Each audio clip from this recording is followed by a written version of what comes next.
What is up, guys, gals, and all you awesome minions and gamers of different shapes and sizes? It is me, Josh, aka Noir Proxy, doing a Proxy and Pals with my brand new chum, Sophie, aka Rain.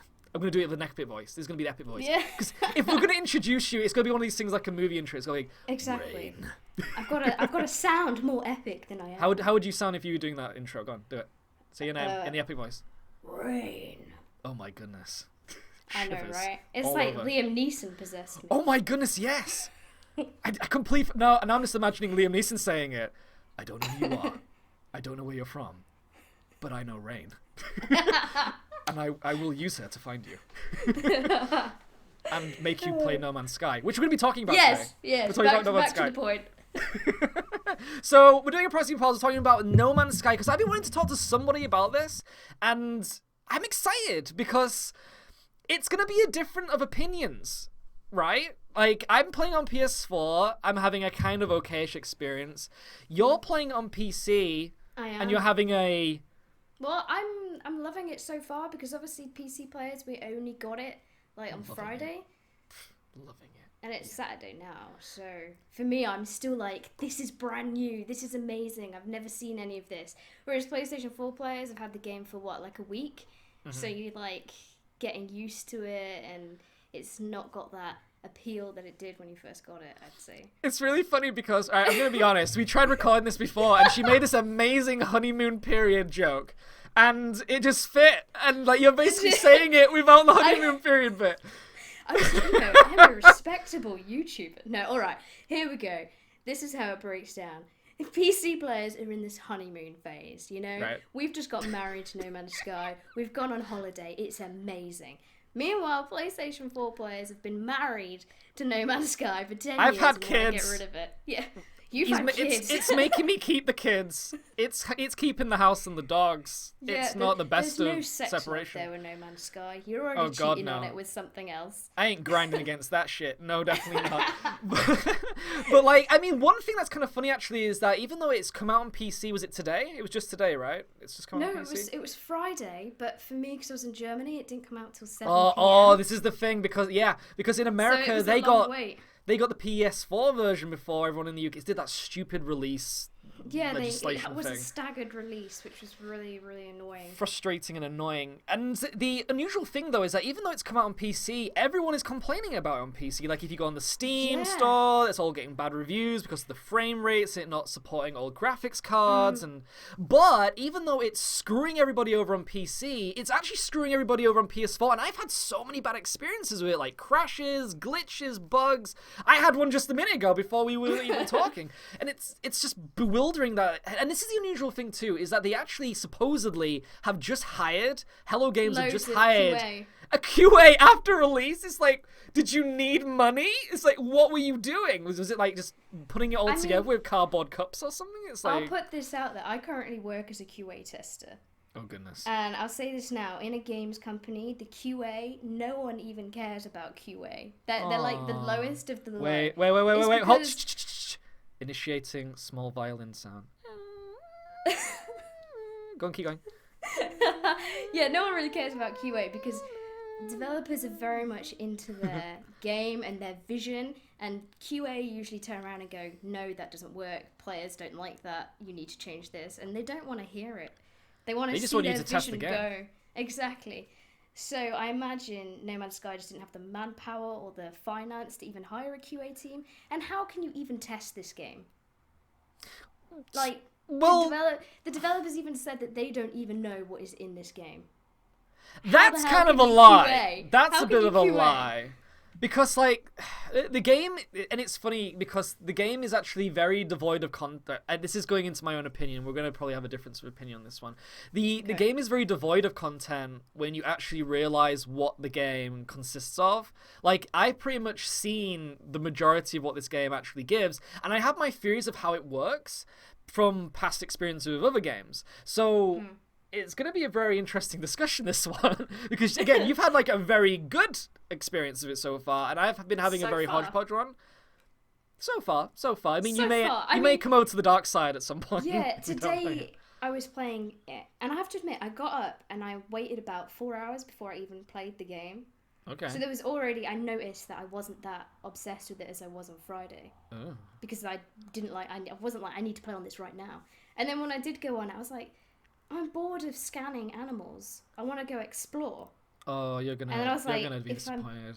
If I'm bored of scanning animals, what else is out there? I mean, I really like the trading aspect though. I love meeting new aliens. Mm-hmm. So far, that's not got old.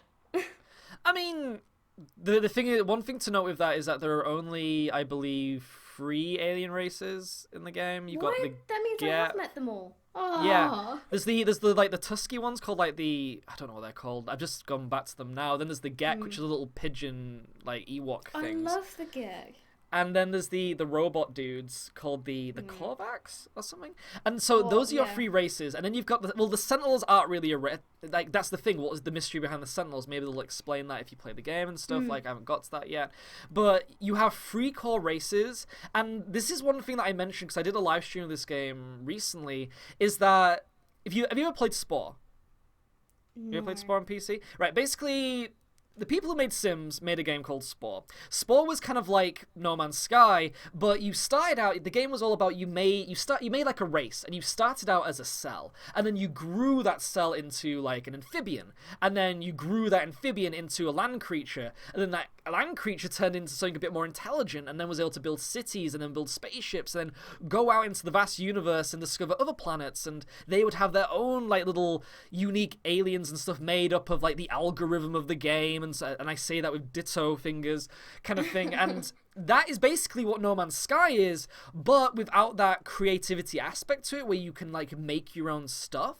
So what I ended up realizing was, and this is how it like, kind of boils down to it, with these races and with these creatures when you're taking photos of them and then noticing little things when you're scanning them, is that Spore does a body part builder, which basically means that let's pretend that they made 10 hands, 10 legs, 10 heads, okay, and then 10 tails, right, something like that. Hair, ears, all that awesome stuff. And then basically what they then did was they randomized it. They just meshed it all together, basically like what God does, and was like, there you go. It's a rabbit. That's how they work. I have noticed that there's this, the system that I'm in, every animal has like this weird kind of rib cage like on its back, and it's so freaky. Yeah, one animal had its feet on back to front.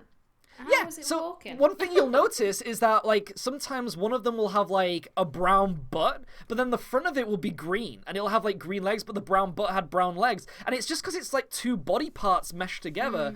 It's the exact same thing that Spore did, but then those alien races, these ones that you meet across like that are actually sentient, like the Korvax and the Gek, they are just their template with different little body part bits added on and randomized, and that is literally what the entirety of the discovery element of the game is when it comes to the races and the creatures. Is just, it's not an algorithm that builds stuff like of its own math and things like that. It's just body bits that have been made and then randomized, because I've come across like the same plant on different planets but with like a spike coming out of it and stuff, and they say it's a new discovery, and I'm like, but it's the same plant. Yeah, exactly. It's like a little there's one which is like a hexagon, and then it has little like things coming out of it, and it's just a different color. It's like, don't treat me like I'm an idiot. Like, I know what you've done here. It's just because obviously it's one of these things where a game can't make its own stuff. They've had to make things for the game so then it can create things that's been made for it, if that makes sense. I mean, like a palette, and then of like colors, and then it's using those colors to make a picture. That's probably a better way of saying it. I had one issue with the creatures which really bothered me, right? I bumped into this creature and it had really sharp, jaggedy teeth, like a T-Rex or something. Yep. And it said in its description that it was a herbivore. And I was like, no herbivore can eat with those teeth. It really bothered me. Does it need like grandma gums or something? Exactly. If you're eating leaves, you have like flat teeth. But this thing had gnashes. I was like, it's lying to me. There's no way that eats plants. But the annoying thing too is that there are only basically 2 types. You've got your herbivores and your carnivores, and the carnivore ones, just all they do is attack you. But funnily enough, they don't attack other creatures. Have you noticed No. that? They So just what kind do of they like eat? pitter-patter around. And it's like, they said that the creatures had their own ecology, well, like the plants had their own ecology, and that like the animals had their own kind of like living aspects and stuff where they'll kind of like live for themselves and stuff, but they don't. They kind of just like, they're like sheep in a field, and then when you come along, the sheep react, and sometimes they'll run away from you, and some of them, if they're like carnivores, will try and attack you. And that's really disappointing that what they said, they just seem to like overhype their concept of what it actually is. It's like, it's got one coin run away, the other coin attack, and that's all you're coming across. And Yeah, thought I that was a mean, little bit they've crap. definitely shipped a game that is a bare bones game. Mhm. They've tried to do too much too soon. But then again, loads of people have gone out and bought this game. They've got loads of money, hopefully, in their pockets if they haven't given it all to Sony, which means that they can probably keep working on the game and keep adding content because they said they were going to have continuous exactly. updates. So there's hopes that what we're experiencing now won't be the case. Like in a couple of months or something, they might add in more story. They might add in more creatures. But these are all big ifs. They might just patch so the game actually runs properly. Well, what we'll do is first, because we've been very pessimistic for 11 minutes right now, but All right, what we'll do is the bits that we like. we'll start it off as a clean slate. Let's just pretend that we're introducing this game for the first time. What happens? So you wake up on a planet, completely randomized. Everyone listening, you're gonna start off on a completely different planet. I started on a snow planet. Sophie, what did you start on? What was the type of planet My you started on? planet was beautiful. It was 27 degrees, no radiation, and it was covered in blue, like grass. Oh my goodness, It was blue bright grass. blue. It was like the best thing ever. But my sentinels were pretty mean. Like they did not like me like taking anything from the planet. So. Well, that's something that they all do. They will all react to you like that if you break into the buildings, if you like take resource. I don't really understand why they do that. Maybe they'll explain that in the future. But they all do that, which was again, and it's one of those things where even though they attack you, they don't really hurt you. It's like I realized, why am I getting threatened by these things which kind of like tickle you with their little lasers? Like I ended up just like walking while they were shooting me and going, yeah, you just keep doing that. You just keep shooting me. I'll just keep walking away. Really? I mean, Yeah. I got attacked by like 4, and I was like, they're doing serious damage. But it took me a while to realize how to change from my harvesting beam to Oh, my really? bullets. So I was sat there going, what am I doing? Shooting them with a harvesting beam. And so with those planets that you start on, you basically then have to rebuild your ship. You get kind of like greeted by the red orb called Atlas, which is a very excited little red orb that wants to be your friend, which is on the front cover. It's the prismy thing, which you have to go meet and stuff. And basically the point of the game is these free paths, which is something that we've both recently come across. And it's something that is the point of the game now, is that you can either freely explore, which is go to different planets, because Atlas gives you that choice right at the start of the game. It's either follow Atlas or do your own thing. And so you either do the story, which is to find out what Atlas is, or you go and explore. And then you get to these free paths while you're following the Atlas mission, which is get more resources to keep exploring, go find Atlas even faster, or get to the center of the universe. Those are the free paths in the game. There is nothing else you can do in this game that will make you feel any form of accomplishment apart from those three things. Though I think that the exploration probably is going to get really, really boring. So I think that there's either going to be people going for the center of the universe or finding this Atlas thing. That's your 2 goals. 2 things that you gotta do. Because, again, it's that thing of the planets are just randomized body bits. Yeah. Like even like the trees, and this is me complaining again, but like that's you're only gonna be able to do that for so long. Like I've done it for maybe about 4 galaxies, and I was kind of like, right, I kind of want to go do the story now because I'm just picking up the same stuff over and over again. Yeah, I mean, I was the same. I was very into exploring, and then you were like, let's talk about No Man's Sky. You're at this part of the game. And I was like, no, I'm not, but I want to be. And then I followed the story, and I was getting really into it again. And everything felt really new and exciting because I was hyper jumping or whatever you call it. And I was like, this is awesome, because it was just a completely new element to the game. Trying to plot where you're going in the galaxy, and then thinking, oh, I need to get parts again so I can build up my hyperdrive so I can jump again. Yeah, that was really fun. I thought it was fun. The thing that is cool about it is the concept. Like, the idea of what they've done is, like, really, really awesome, because the way that I compare it when it comes to even, like, the exploration and even doing, like, the hyperdrive stuff is Mass Effect. Like, you've got Yes. the... you pretty much just call it like as Mass Effect 1, maybe not Mass Effect 2 and 3. I class it as kind of like Mako the game. If you ever played Mass Effect 1 where you're in the Mako and stuff. Of course I played Mass Effect 1. Yeah. Oh, everyone's played it. Everyone's played it. It's like amazing. It's like, it's glorious. You just take it into your soul. I'd say that like No Man's Sky is very close to that of like how you wanted the exploration in Mass Effect to be, where it would be going onto these different planets. Like they promised in their initial concept was that you would go through this entire galaxy, you go onto these planets, they'd all be different, and they'd all have all this amazing stuff about them. Obviously, that kind of concept to them was very kind of came up short, but this one's actually like. It's a good template for things to continue if they ever make another game, or if other kind of like game developers follow in their footsteps. And it's like, like the actual, as you were saying with like the hyperdrive stuff, like space travel is a very cool thing. Like when you first leave that first planet, you're like, oh my goodness, like that transition like instantly from like orbit to like space is like really, really cool. Like, I mean, amazeballs. At the moment, that kind of whole cool factor's not really worn off for me. No. Like every time I exit a planet and I just see all those stars, I'm like, oh my god. You just feel like you're going into space, which is crazy because you're just staring at a computer screen. But I feel like I'm in space. And I still think that that's one of the best things about the game, is traveling through space. It's a very unusual, because I've actually have an example I was thinking about today, is something that I used to do in school, which was basically, and it's kind of, the game kind of like fulfills this kind of weird childish thing that I used to do when I was a kid, which was I would pick up my pen and I'd pretend that the pen was a spaceship and I'd kind of go, woo, like just like move it around and stuff. And it was kind of this thing of like imagining with my like own thought and, you know, inspirations what that pen was, and it'd be like floating around space and it'd be like really, really cool. And I'd be kind of doing that while I'm bored and stuff, like in like class and stuff. And that's kind of like what No Man's Sky is this thing of you have all these random spaceships and you're kind of going, woo, and you go into like all these different planets and, you know, these things that you'd probably think up in your head when you were a kid. And it is that wow factor of it won't wear off, because the detail of it, like these different planets, they are of a template. They are of a bodybuilder kind of thing where they, you know, they all are made up of like, say, snow, desert, you know, it's going to be that same thing, or forest, like, you know, over and over again.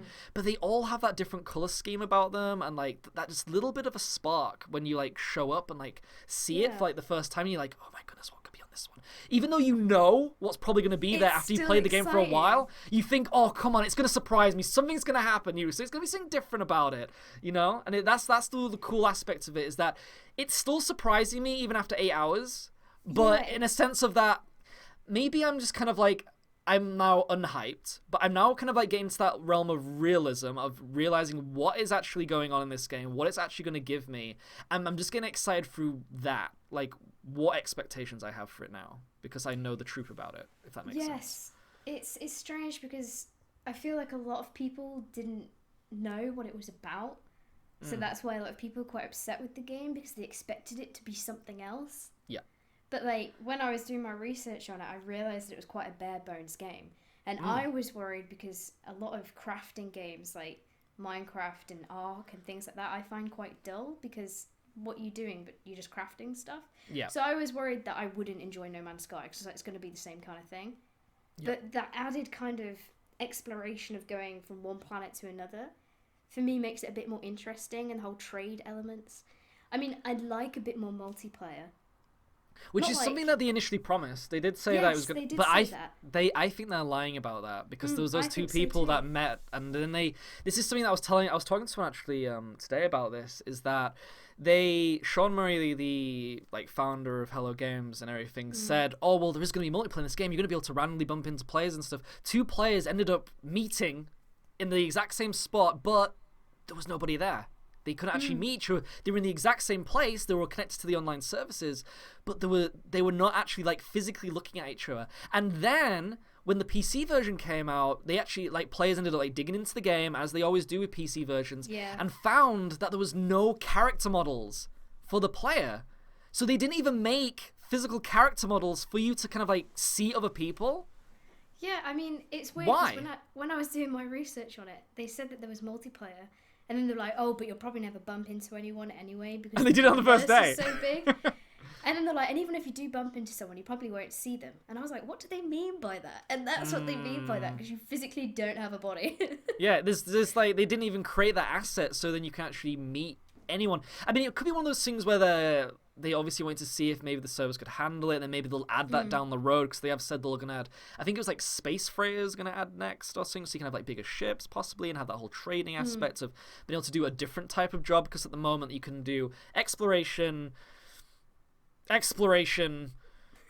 You can exploration, trade, but only space resources. pirate, and then you can kind of Space shoot pirate. stuff. Which is a very light form of kind of what you class what space pirate is, because all you're doing is kind of like shooting random spaceships and taking the stuff that's in them. Well, I don't know. After trying the space combat today, I'm not a fan. Oh, really? Nobody's been a fan of it, which is really shocking, because that was the one thing I was really excited about it. Me too. That's what I was really excited about. Like, have you ever played Homeworld? No, I PC? haven't. Why? That Is was that kind got of good space fights? Well, this is the funny thing, is that how the space combat and all the spaceships and how those little like blue lights of like emission comes out the back of them, it's all like in streams and stuff.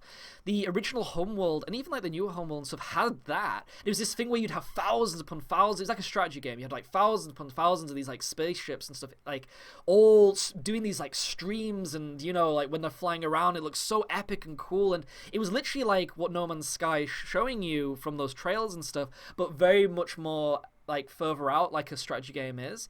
And it looks so cool, and it was that idea that you could actually be in that kind of like epic battle, like with all these like cool little spaceships and their neon like you know, whatever you'd call it, coming out the back of them and stuff, you know, which was really, really awesome. But then I ended up going into one of these mega space battles that they advertised initially, and this is something that I'll bring up as well later when it comes to like the trailers compared to what it is now, is that the space battles are actually a lot smaller than... And they're really slow. Very, very slow. Very slow. But I don't know if it's just because my ship is rubbish. Like, it is literally like garbage. But like, I was fighting people and they were really fast, but because they were so fast and I was so slow, by the time I turned around, they were back above my head again. And then I was just like, oh, I need to go into my inventory to heal my shields. Yeah. And it was really annoying because you just wanted to have this fluid space battle. You want it basically to be like, I'm trying to think Star of like Wars or something. Yeah, or even like Star Fox, like that kind of like arcadey feeling to it, where you kind of you just want to be in the like the gun, in the action, and like the dogfighting. Whereas there was too much stopping, healing my shields, then starting and then healing my shields, and I'm having like, to go into the this inventory, is so boring. and it's like really, really like. And I'm like, can't my shields just like regen themselves? Why do I have to do it manually? That seems really annoying. And another thing as well is that something that when I was doing my own research as well when it comes to space combat, because it was the only thing that I was really, really interested about it, because I kind of like that idea of like meeting these races that you could start like wars with them, but it doesn't actually have that.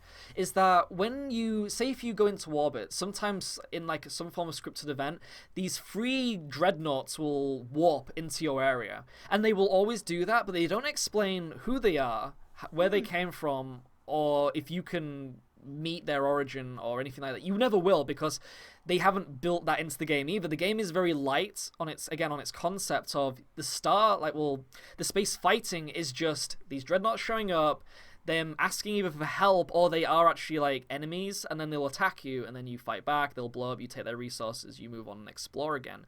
And that again was like incredibly disappointing, because I thought, oh, where are they coming from? Where are these cities and stuff that they're actually getting built, these space stations?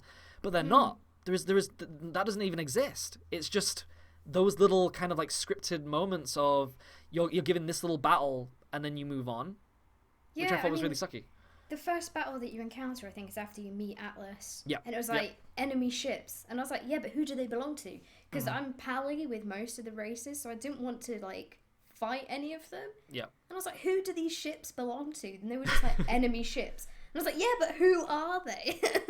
And it's never explained. They just attack you for no reason. And the funny thing too is that with the random little ships that are floating around the space station anyway, if you attack them, if they're traders and stuff, they call the police on you. But it's like, well, what are the police from? Is there a government in this like universe? And why is it that when I shoot them, it doesn't affect like my kind of like friendship with these races and stuff? So it was like, why is that there, and how does that get explained? It's like they missed a part with that, like skipped a bunch of steps of the space combat in that sense too, and so it doesn't make any sense whatsoever in the way it plays out, which I just thought was really unusual. And as well, because, and this is something to do with that space combat as well, is that you have your spaceship, and it has two different guns. It has the mining laser, and then it has the plasma cannon or something like that. And something I found out was that those are the only two weapons in the game for the spaceship. Really? There's no missiles. You can't like shoot missiles off or anything like that. It is always a blue laser cannon that you're shooting. That's disappointing. You can increase its like damage or like firing rate, but that's it. You can't change. Like there was never a new color or anything like that. It's just firing rate and damage. That's all you'll ever get, which I thought was really, really sucky. I mean, it's strange because when we started this video, I was like, yeah, I'm in the honeymoon phase, blah, blah, blah. And yeah, you're still... I thought you were in love. What's going on? You're secretly really having an affair of hatred on it. Yeah, don't tell the game. No. But I am... That's the thing that I'm most disappointed in, is the combat. I would prefer not to engage in any combat from now on in the game. Just because it's too slow for me. It's too disappointing. I'm going to wait until they probably patch that, because that's the thing that I was most excited about. Yeah, I mean, there's going to be that thing of maybe we all just need to be a bit patient, possibly. Yeah, I mean, I'm being patient, because I know that they'll fix it. They seem like the kind of people that will fix it. What is something that you love? What is something that you really like about No Man's Sky? There's a lot. Let me think about this. I'm putting you on the spot. on the spot, on the podium. I love the Gek. There we You love go. the That's not a gameplay aspect. You can't just stare at a Gek all day. It's gonna get creeped out. You gotta think something that you do in the game. Okay, Stop I looking really at the Gek. I really like the Gek. That's it. No, I like the language aspect. That can be cool. Yeah, that can. That's be cool. like my favorite bit, because obviously going around and finding like the little podiums that give you language, that's not as interesting. But when you find, are they called like monoliths or something? Yes, the monoliths. When you find those and you get like a passage of text, and then you get the native language next to it, and you've got to kind of decipher with the words you know how to answer the passage of text. And it's like a little riddle, a little puzzle for me. So I absolutely love that. And you've also got like the mathematics sequence codes that you can find in like the trading areas. And if you fulfill the code, you find a new planet or something like this. Have you come across that? What I'm going to do is every single time you say a positive, I'm going to counteract it with what it actually is. Is that okay? I'm gonna thoroughly disappoint you every single time. I feel like this is like couples counselling. Yeah, exactly. You're kind of like really like you're really trying, and I'm like just like no, just no. This is it. This is over. So basically with the monolith thing is something I tried yesterday, and it's basically I've been experimenting with a lot of the gameplay features that are given to you, is that when you go down to these planets, you explore for colonies and stuff. The first thing I want to point out, and I say this by pointing my index finger in the air as if I'm about to announce this, is that you don't actually discover planets. These planets have already been colonized. Every single one has been found by a race. You go down there, they'll have a few huts, and that's it. You're never going to find one and think to yourself, this is in the name of Sophie. I'm going to put this flag down. Now, when they come to this... Sophie. Yeah, exactly. Name it Sophie. There you go. And then when that's the only thing is that you discover it and you can name it for other players to come across it. But, like, aesthetically, when you go to that planet, there are always alien races of sentience on it. There is never a barren one. And you think, this is my first find. No one's found this yet. It's never like that, which is the first thing of disappointment. There are always alien races on every single planet. It's either the Gek, the Korvax, or whatever the Tusky tall ones are, which, like, fighting and stuff. That is always the same. But, and this is something that I found for experimentation, and I actually posted a picture of this on Twitter, and I will show it in the review, maybe I'll be able to put it in this video as well, is that there are these beacons. And I think we mentioned this earlier in the video. There are these beacons, and they have orange light coming out of them. Oh, I hate those things. Yeah. If you go up to these, you create something called a biomass chip, which takes I think it's like 50 iron, which is like a common resource. And basically, what you do with those is it allows you to find either a monolith, a factory, which will have like a blueprint or a recipe for like something that you need to make or craft or whatever. And then there'll be one which has a shelter in it for trading, or there'll be one which is a crashed spaceship or something. And basically, what you can do is you can just keep making these biomass chips. What I was doing was I was making like 50 of them. I was just making them constantly, and then looking for monoliths. And my entire like interface was just covered in monoliths. So I could just go to every single one on the planet, sit down, take the words, fly off. And by the end of one planet, I knew the entirety of the Korvax language. No way. Really? Just by using the bypass chips. Just by using bypass chips. Because remember, the planet is a planet-sized planet. If that makes any sense. They're friggin' huge. Yeah, they're huge. And so they every, like, say, I think, because the way that they class, like, the distances is through time, isn't it? So it's like, it takes 5 minutes to get somewhere or something. I suddenly realised, I did this in my Let's Play. I came out of a planet, and I didn't realise that you could pulse jump, because the game never tells you can pulse jump. Yep. That's just never explained. So I was flying towards the space station, and it said, you're going to get there in 8 hours. And I was like, that's not 8 hours in game time. That's 8 hours in real time. Yeah, in real life. I was like, I'm not going to stay there for 8 hours. But then I found pulse jump, so it was fine. I mean, I think it's a cool idea. It's a cool idea. That kind of thing of, like, it's trying to treat it as kind of realistic in a sense of, if you're in space, this is how long it's going to take you to actually get to these places. Obviously, you kind of have to kind of give into the imagination of us actually of achieving kind of, like, faster than light travel and stuff. I mean, it's kind of fun, because say if you're heading to a monolith or whatever, and someone's like, hey, can I talk to you? I can be like, well, it's going to take me 10 minutes to get there, and then I'll come speak to you. Yeah. It's good for organising your it's time. It's like, tea's ready, and it's like, 1 minute! Mom, I'm getting to a monolith. You don't understand! Get out of my room, I hate you. I love the gek. What are you talking about? Can I have ketchup with my fries? But yeah, so basically like that. And the thing I found was that through just doing the biomass bypass chips, whatever they're called, and then just using those beacons, I could find the entire language off one planet just by that one, like, beacon. Like, I just stand by it all day, get some more iron, make some more chips, find some more things, fly off and do it. And it was just that repetitivity of, like, doing it over and over and over again. And then I realized, if I can do that, then I can find all the recipes. So I ended up on the same planet, being able to go to all these different kind of manufacturing plants, breaking into them, finding the recipe for all, like, the high level gear stuff on the first planet I have to add, which I thought was ridiculous. So everything is discoverable on the first planet. I learned, and this is the really funny thing as well, because it goes with another negative is that the game is very buggy, is that because of the tutorial, it got me stuck where I couldn't get the recipe for antimatter after 8 hours. I saw. That's really bad. Because I did a live stream. This is the thing I did a live stream on, was that I didn't have antimatter and I had to have the recipe for it. But basically, you have to keep the original ship to get the antimatter recipe in a different like galaxy, because it gives you like a one-shot like warp drive go at it. And this is why you need a QA team. Yeah, because they overlooked this, but lots of other people are having this issue as well. But the thing was that while I was trying to find the recipe for antimatter on the first like galaxy, I was thinking, oh crap, maybe I could find it in this galaxy and it'll be okay. I was finding every single other recipe to make all the high level stuff. Like I was finding the warp drive like blueprints to actually achieve like 10 galaxy jumps and stuff like that. And it was like, I didn't even have it yet, you know? And I was getting all this stuff off the first set of planets. And it was this thing of, do I even need to travel to the other ones? What's the point apart from seeing all the alien races then? Because I could just do it all from the first one if I just sit there and explore. If I can actually like be that patient, which I was. And it's just nuts. And I've even got proof of it. I even have video proof of that's how it works, which I just thought was shocking. You can get all the languages for the race that is in that galaxy, as well as all the recipes. That's mad. That's just I didn't bonkers. even know that.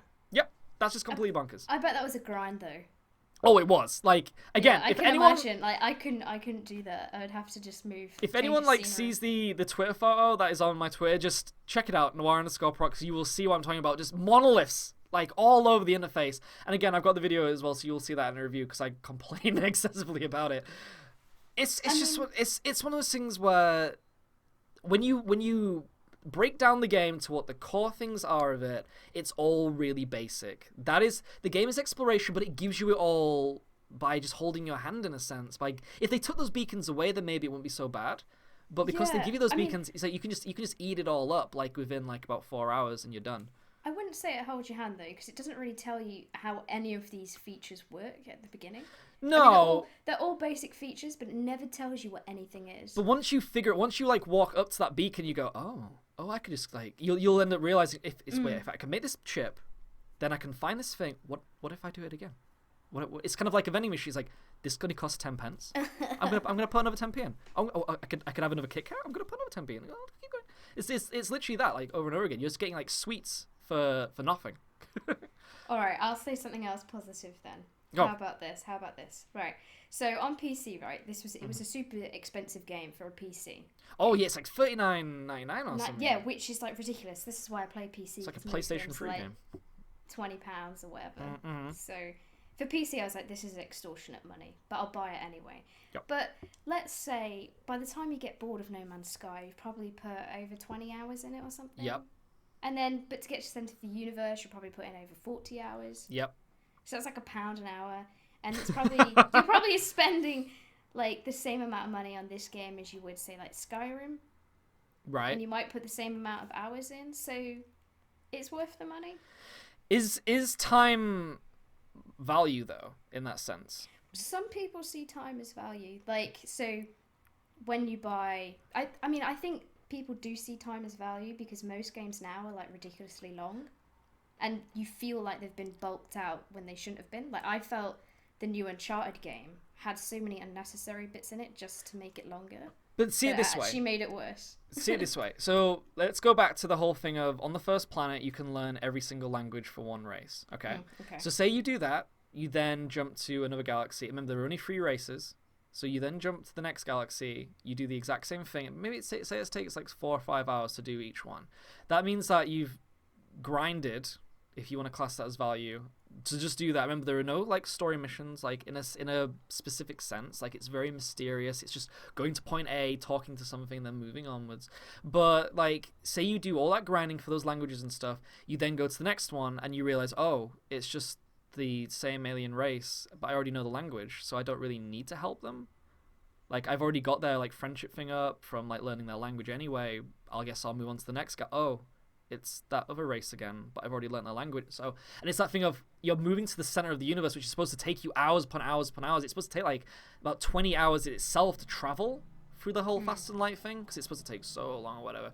But it's that thing of while you're jumping, are you literally just going to be then going onto a planet, making sure you have enough warp cells to then do another jump?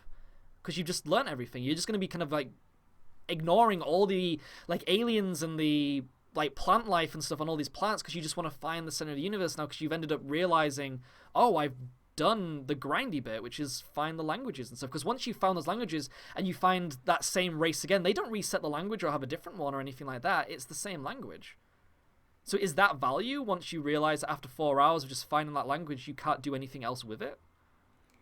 I have no idea. If that makes sense, that's the thing. If that makes sense, there was a lot of language in there. Yeah, so it's kind of like a thing I know what you mean. Like content, there's not much there. Because if we're talking value for content, there's not much there.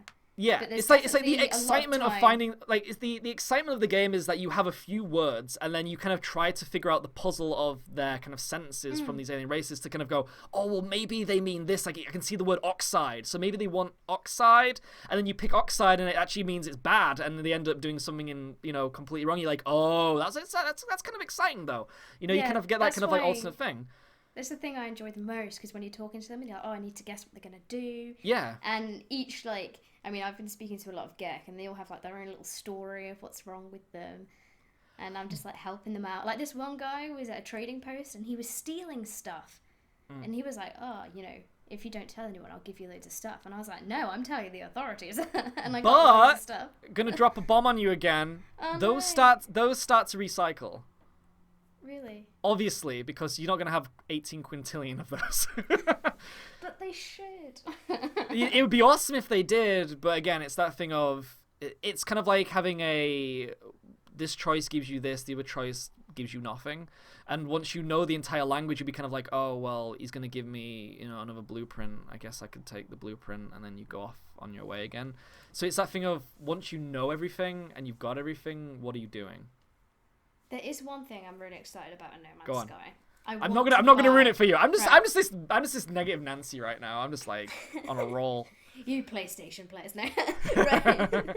I really want to buy a new ship. Like, I'm very, very excited about buying this is a cool aspect. I do like this. Yeah, yes, because every time I land at a space station, like, some merchants pop up and I'm like, oh, your ship's really cool, I want to buy it. And I go up to them and then they're like, it's going to cost you 1 million. And I'm just crying because their ship has got like 30 spaces in it and souped up hyperdrives. I'm like, but I want it. So I'm really excited about earning enough money to be able to upgrade and buy a better ship.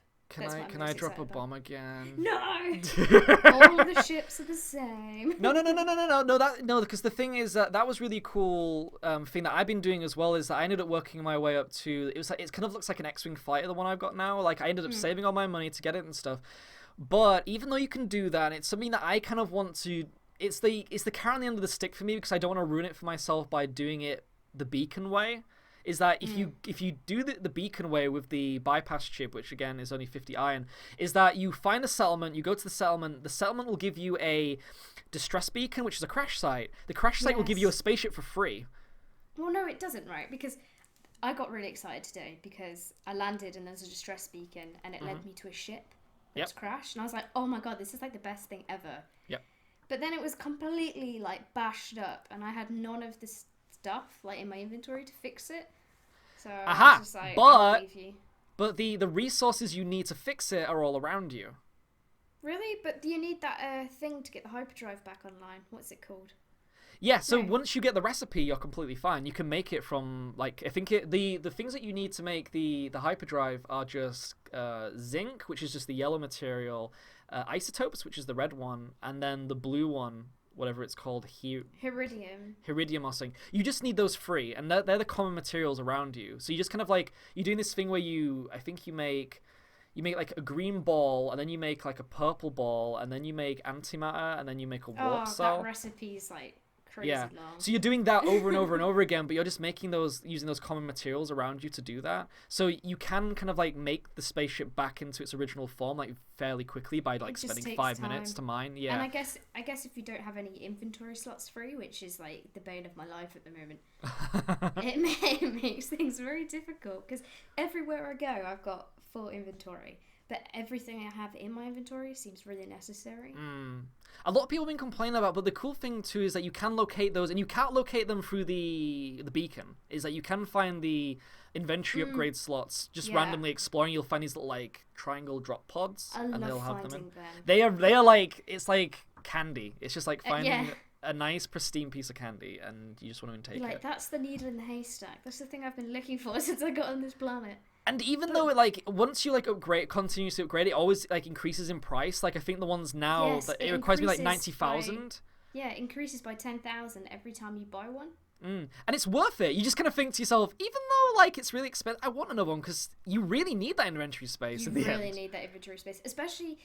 This is my one like major gripe with the game, which I just can't see a silver lining to, is that whenever you upgrade or you want an upgrade to your exosuit or to your ship, it takes a space up in your inventory. And with that as well, say if it requires multiple pieces, like I think to make some of the like spaceship upgrades, you'll need like about 4 metal plates, and each one takes up a slot. They don't stack. Just Even like though say there's like a button that says stack this item, it won't stack. It's just for resources, not for the craftable stuff. And it goes the same with, like, say, if you find loot. Like, loot can't be stacked. So if you find, like, medallions, for some reason, medallions take up a full slot, one each. They don't sit on top of each other. It's like, can you just fit those in your pocket or something? It's like... Yeah, exactly. And, like, you know, if you're doing an upgrade to your suit, like, you're upgrading your jetpack, surely you just upgrade your jetpack and you wouldn't have to sit in your inventory. Yeah, exactly. Like, why is it sitting in... Like, why are you carrying around an upgrade when it should just be on your back anyway? It really bothers me because... I've got this person in this rubbish exosuit because I just can't justify upgrading them because it takes up that valuable space when I'm like, I need more iron. It's like picturing someone walking away with a pocket full of spoons and the spoons just keep falling out the pocket. Like, they're just overloaded. And if for some reason you won't just, like, put them in any other, like, place. I mean, I understand the need for an inventory system because it's always quite a cool feature in games. But when it's so ridiculously small like that... And overlooked as well. Yeah, in an exploration game. Stupid. Very, very stupid. It's... Because they want you to pick up items, but then again, they won't let you pick up items. One thing that I like that is findable, though, is guns. Like, every single time I've come across one, it's been like it's like the spaceships, like it's a brand new thing. And they all do something different. They all have like some kind of like different kind of like upgrade sets them as well, and they all have the different slots and stuff, and they all have a different design. Like I've not found one yet that has the samey design. Like the first one you start with looks like a weird plasma like cartoon gun, but then you start to find like Halo kind of inspired assault rifles and stuff, and they all look really inspired and awesome, and you feel badass wielding them, which is really cool. I mean, yeah, I just found the gun which you find at Atlas's place. Oh yeah, yep. And I was like, this is amazing, because I didn't know that we could get new guns. So that was like, I mean, I was feeling a bit down about the game, and then that gun just appeared, and I was like, it's amazing again. Oh, don't you worry, you get some amazing ones. Like you get assault rifles. The one I've got at the moment is a revolver. So like you can, cool. yeah, so you can get like a 6-shot. It's got like such massive recoil, but it one-shot sentinels. So it's this thing of like when you're having like a showdown with them, you literally just like pull it out like and hit fire it, and it like just takes them down in like one hit, and then you just kind of like twirl it and play. I'm pretending to twirl it, but like you just put it back in your hip and just walk off like a cowboy. Yeah, all in the sunset, just waddling pirate. away. Yep. Without a character model, but you know, you're invisible space pirate. I mean, if they added character models, which you could then customize. Yep. I'd be so happy. That's something that people are hoping for, and they keep mentioning on the forums and stuff. They are saying, like, we want some customization and stuff. Because you know how excited we get about finding a new gun or a new spaceship. Like, what happens if you could customize your character and find, like, a trench coat and dress up like Serenity peeps, you know? And you could actually be a space pirate. But you would need to have some way of that being acknowledged in the world as well. Like, say if you play Fallout or Skyrim, you can see your character, and... Or you need the multiplayer. You need to be able to bump into people and they'll go, oh, that guy's got like a cool jacket, or she's got a cool jacket, or something like that. Because no one else can appreciate it. Or yeah, you can't even see it. Yeah, exactly. So you kind of like, even like when you go into your inventory, you can't see yourself. It's just the backpack. It's just, or the exosuit as it call it. It's literally just your little backpack. And... I mean, even when you're flying around, I mean, this always bothers me in first person. Like, you're flying around, you look down, you got no feet, so it's like, how are you driving? Yeah, oh, I hate that. I hate that too. It happened on a Call of Duty game, and I was like, I'm a floating head. I have no hands. Actually, you're just a gun. You're just a floating gun if you think about it. It's just a floating gun. So if you imagine it, it's a gun flying a spaceship. Oh my god, this game's got way It's a gun shooting a gun in space. Oh my goodness. Okay. I feel we've been very negative about No Man's Sky.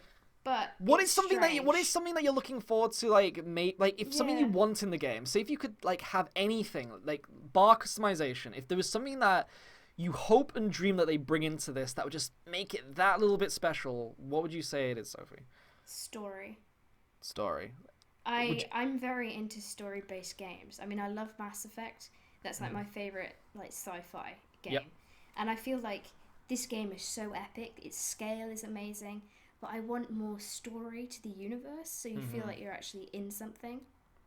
I would say that too, because it goes with that kind of thing of meeting those races. Like once you get to see that thing, know how the Gek came to be. I want to know how they interact with the other guys. I want to know the story behind the Sentinels. I want to know where Atlas came from. I just want more story to it, and then I think I'll probably be happy if there were like quests of go here. And I also want to know why the Gek don't have like a home world which they've actually fully colonized. Why are they living in shacks? Why are they all living in shacks? And why is it always the same shacks as well? Like, once you like, because what they've been doing, it's all the same shacks. Like again, like what I mentioned earlier, when you go down to these planets, they're all discovered by another race already, but you're kind of like discovering them for your own race, even though you're the only one of your race, which is really weird. But then like when you go down to these shacks, there's always two.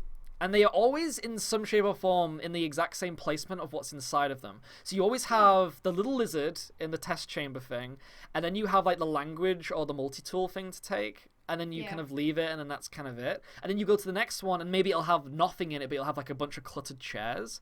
But then which is really it's always the same placement as well, which I found was really weird. Yeah, I mean, I just want to land on a planet that has actually been like fully colonized, and there's like a city. That would be awesome. That'd be so cool. Because I want to know why these guys are living in shacks, and only one person can live in one shack. It's the same with the water planets. Have you been to a water planet yet? I have not been to a water planet. I went to a water planet. Planets? Yes, there are water planets, but the thing is there's nothing in the water. What? So I've come across, out of like all the water planets that I've been to, I found one species, and it was like this weird little like, it was like. How to explain it? It kind of looks like a spring onion. And it was kind of explain the animals in this game is pointless. it's like this little like spring onion jellyfish, and it's kind of just floating around. That was the only one I found from all the water planets. But apart from that, there is nothing in the water apart from like some odd little plants, obviously, and monoliths. It's just monoliths at the bottom of all the water bits. And I was expecting can you actually go in the ocean? Yeah, you can go in, you can swim, and so you got like an oxygen meter and things like that. Oh wow! It's very frustrating actually because you can't swim very fast, so your oxygen meter is always going down, so you have to like use your jetpack to get out. Oh yeah, actually that sounds like a nightmare.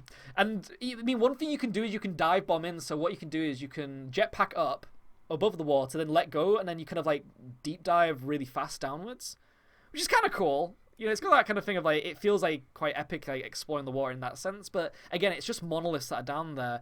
But, and this is something I said I was going to mention, is that, because I want to say what the thing I'm looking forward to as well is kind of like goes into what I wanted to say though, is that the trailers with like a lot of games, like say Watch Dogs, The Division, Dead Island, I would say. Dead Island, like it was a big disappointment. yeah, like all these games, they promise something. They always promise something. It's like, oh, you can do all these amazing things. And when they showed it in No Man's Sky, I was like, oh, you can go into these epic space battles. And it's like you're working with the spaceships somehow, like that are fighting alongside you, and it like makes sense. Like they made it look like it made sense. And then like when you go underwater, you can see all these different kind of like races of like underwater fishies and stuff. And then there was a bit where he like landed on a planet and there was this like forest, and then this like giant monster starts running through the forest towards you, and the trees react to it and stuff. There is nothing like that. Where is all that stuff? It's like that thing of false advertising in a sense. It is just exploration, and it's like bog standard mumble jumble creatures that you just see kind of dawdling around like chickens that are completely clueless. And then you can shoot them if you want. Yeah. Sometimes I shoot them by accident because I'm trying to mine something and they jump in the way, and I'm like, what are you doing? But I think it's just because they've done this whole like procedurally generated universe, so everything is just maths. Yeah. So it feels like nothing has any personality. And that's the thing that I would hope it would have. On a planet, I want personality. That's the thing I hope for the future of the game. Like you want it to have a bit more soul. At the moment, it's like a husk. Yeah, it feels like an empty shell. In there. Yeah, it's like your character is aware of everything, but everything around you is kind of like a placeholder. Like the creatures are a placeholder. The planets like seem like they should have more on them. And it's like you're just waiting for it to kind of give you that. Even the story, like you're kind of wanting it to give you like some story, but it's kind of just giving you the same multiple choice things like over and over again, and then just giving you a blueprint as a reward. Like I'm wanting it to have that little spark, that bit of personality that makes you go, you want it to go somewhere. Yeah, I want it to go somewhere with everything. Like the space combat to make sense with like, why is there space combat? What are these people doing? Why are they not communicating with me when this is happening? Why is it just a distress beacon? Who's sending the distress beacon? Why is there a space station? Why is no one walking around on the space station? Why is it always one guy? And this is actually, I was going to say this in my review, is that I was going to call the tagline, there is always a room, there is always a man. Kind of like in BioShock, how there's always a lighthouse, there is always a man. Because every single time you go into that space station, it's always one room, one man. Well, I don't know, because if you've ever been to a GEC space station, it's unmanned. There's a desk and a chair, but no one sits in it. And I'm like, what? You've been to one without anybody in it? Yeah, I've been to about 4 now, and it's always in a GEC system. If you go to a GEC system and go to a space station, the GECs won't be there. They don't care. They can't jump that high in space to reach it. Yeah, they're just like, oh, go to the terminal. We're not having it at this desk. But it makes no sense because there's a desk there. And that's the main thing too, is that you just said about like the terminal and stuff, is the trading is just that one little orb in the wall. Yeah. Why are we complaining so much about this game? It's just throwing at us. It's giving us all the complaints to just feed it. But this is the strangest thing about No Man's Sky.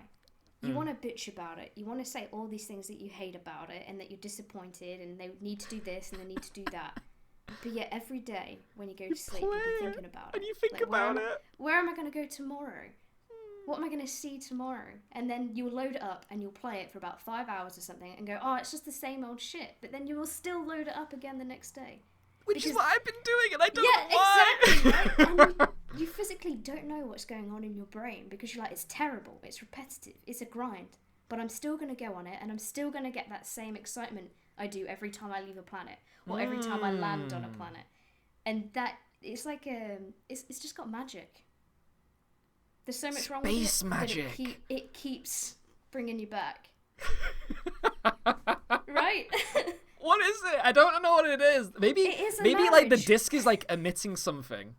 What, like an abusive marriage? Like Yes. No. it's like beating you with repetitiveness. You kind of like, but I must stay faithful. I paid $49.99 for it. Exactly. We must love this game. Because We'll the get our money, hours. some reason, we will get some form of value from what it's charged as in some sense. It's strange because when people are like, "What do you think of No Man's Sky?" I'm like, "It's amazing." But then if they're like, "What do you think's amazing about it?" I can only think of all the things I don't like. It's the jumping into I'm space. It's always that Yeah. bit. It's the possibility of when you go into space, and it'll always be that. I Anything think. could happen. Yeah, seeing Yeah. those planets and going, oh my goodness, like every single Nothing time. beats that. And every Oh, time you Sophie. land on a planet and you're like, "This could be amazing." This could Even be though it. you know it's the same thing over and over again, you're like, "But it's amazing. I've never seen this before." Like, I landed on a planet that was covered in trees. Like, it was all, like, green trees, but it was snowing. Yeah. And I was like, you just don't see this anytime, you know? Because the fauna and the flora looked like it belonged to some kind of tropical island, but it was snowing and it was freezing. I was like, this is crazy. Ooh, that's cool. Yeah. And it was just so awing. You're like, just take it in. My theory with this game is that the way that it kind of builds itself up when it comes to the variety and stuff as well is that it's kind of in like sections. So like, say you have the center of the universe, and then you'll have like a chunk like around it, kind of surrounding it, which will be kind of like, we'll class it as section A, and then you'll have another chunk surrounding section A, which will be section B, and then around that section C, section D, section E, and then I think, because this is something that I've come across a little bit, is that, and I don't think you will have seen this yet, is that the further you go in, the more things kind of add on top of it. So like, even though you've come across, say, like a snow planet, I've now found that when I go on a snow planet, sometimes it will have a storm, like a snowstorm. Yes, I've noticed storms, which are really interesting. Because like initially you didn't come across those, they weren't there, but then like the deeper you go into it, it's kind of like how the sentinels at the moment, it's just the flying ones, but I think the further you get to the center, the walkers start to come into it, like in the trailers and stuff, and it's kind of like with the Atlas, where the space battle things start up as well. I think the further you get, the more content you get, possibly. Yeah, it's a very big stretch. I was very much just exploring my homeworld planet, and then I was trying to catch up with the story so we could discuss like the game that we've played so far. And I noticed that as soon as I started attacking sentinels, they started getting more and more aggressive, and it became more of a regular thing that they were attacking me. And now space battles seem to be happening more regularly than they did. Mm-hmm. And the storms, there seems to be more coming into play. And you'll notice as well that when you're fighting those sentinels, it's kind of like a GTA system with the stars. Yeah, like you'll notice that there's only 2 when you first start the game, and there's like out of 5. So it's like, how do you fill up number 5? Like, what is number 5? What are those next stages? What could come? I have to admit, I get to 2 and jump in my spaceship and get the hell out of there. Funnily enough, I'm terrible at shooting at the moment. I've stayed for the entire duration. Basically, they'll send maybe 3 more, you'll kill them, and then it'll just end. Like, they won't try and send any more. So it's not like GTA where they'll keep coming until you die. Really? Yeah, it just ends. So I'm wondering again. So it'll be like, when you get introduced to like a 3-star or a 4-star or a 5-star, what they'll actually be. So potentially, we may actually see that content if we just keep adventuring. We just gotta stick to it. Stick to it. I mean, when I was reading up about it, they said that you can get like up to 5 stars, and if that happens, the sentinels will actually chase you into space. Oh, really? Yeah, and they'll actually, like, if you leave the planet with a 5-star, they'll chase you through space, which sounds awesome, but obviously it's yet to happen, because I guess we're in early days. We're still on the early days. We're still on the fringes of the galaxy. But I think it's more that we've seen a lot of it, of what it is. But there are things there are like little bits of like icing. Like, this is like the cake. We've had the cake. It's just sponge, basically. Yeah, there's a lot of sponge. Yeah, and we like the icing maybe is like our little bits that we like say just going into orbit and seeing the planets, and maybe like that possibility of like excitement. Want the buttercream, you know? We want the center of the cake. That buttercream. Yeah, we want the center of the universe. We want the buttercream. And then you just want to put it in the microwave and let it melt. And... Man, the analogy's just coming out today. Exactly. And you know what this game needs? The game needs custard. Oh, stop it now. It needs custard on the cake. It's too late. You're gonna get me fat. Fat on dreams. But as a final thing, because we've been going on about an hour with No Man's Sky, there's so much to talk about and discuss. Down, aren't you? Oh no, we're going full on 1 hour for this one. Really? But let's end this on a note of final thoughts. Final thoughts on No Man's Sky. What do you think? Would you recommend it for what it is right now? Yeah. At the price. Yeah, I would. Would you? I actually did already. Think into the core of your soul. I have no soul. I would recommend it. I full-heartedly believe that No Man's Sky is a game that is going to set the bar for other games and maybe take other games to other places. And you know what's cool? That what we've seen in this could be expanded on in Mass Effect Andromeda. Which I think BioWare will be looking around and taking note of. They will have seen this game features before then, won't they? They'll have seen this during its development and thought, what could we do with this? I mean, when Mass Effect first started, it was all about space exploration. And, the founders had the exact same idea of No Man's Sky. It was. That was what they wanted. That's what everyone wanted. That dream was there and it was crushed. But then we kind of got the same thing in this one, which is, it's a very big improvement. It's going in the right direction. But there's just no story. But I would still recommend it. You still recommend it. This is a game changer game, and I feel like it's one that you'll need to play. Okay, cool. So that's my final thoughts. For me, I would probably say it's very 50-50. I mean, you might... It's this thing of, like... the things I like about the game... I'm going to say some things I like about the game quickly. Is that I like the gun thing. I like the traveling through space. The space combat is very repetitive, very, very dry, but it could get better, potentially. I do love the music. The music is very good. Like, the soundtrack is, like... I just love that kind of theme of... What would you class it? It's kind of like chilling, kind of like electro... Like... I don't know what you class it. Kind of like... Is it kind of like chill? Is it called Chill House or something? Something like that. But it's like, I really like that type of music. And this game is very relaxing in that sense where pretend it's a Sunday afternoon, you just want to explore a planet, a galaxy. You can do that in this game. Just relax for an hour, have a little bit of an explore. Listen to some good soundtrack. I'd say for that purpose, it's worth that kind of money. But if you were wanting a game that has story, really excellent, exciting combat, and variety, then wait until it's around $20. That's very good advice. I think so. I'm gonna be very. It's very good. My advice. I'm just like I'm still in the honeymoon phase. Even though there's so many issues with it, I still love it. So many issues, but actually, something quickly I want to ask. Actually, is the rendering really bad in the PC version? Is it one of these things when you go down to the planets or when you're traveling across the planets where it's kind of like all hazy when it lets things like pop in?